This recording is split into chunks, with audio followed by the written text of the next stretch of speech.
La guerre économique entre les États-Unis et la Chine n'est pas seulement une affaire de diplomatie ou de chiffres.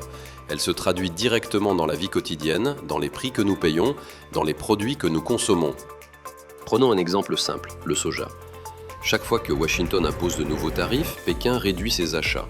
Résultat, les silos du Midwest débordent, les exploitations familiales vacillent. Des aides fédérales permettent de tenir un temps, mais elles ne remplacent pas un client de la taille de la Chine.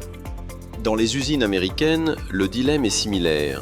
Les chaînes de production dépendent de composants chinois.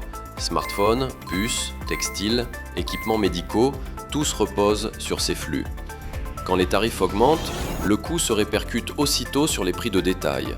Une machine à laver, un ordinateur, un paquet de pâtes importées deviennent plus chers. L'inflation importée s'installe, touchant directement le pouvoir d'achat des ménages. En Asie, le choc est tout aussi réel. Le Japon, pilier fidèle de Washington, voit son industrie automobile étranglée par la hausse brutale des droits de douane. Toyota, Honda et Nissan doivent choisir entre augmenter leurs prix aux États-Unis ou absorber la perte de marge. Dans les deux cas, le coup est rude pour une économie déjà fragilisée par une démographie vieillissante. Et l'Inde, censée incarner une alternative industrielle, se retrouve prise au piège.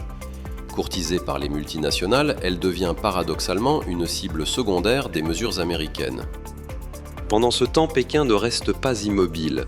Elle tisse de nouveaux partenariats, sécurise son énergie auprès de Moscou ou de Téhéran et pousse les transactions en yuan.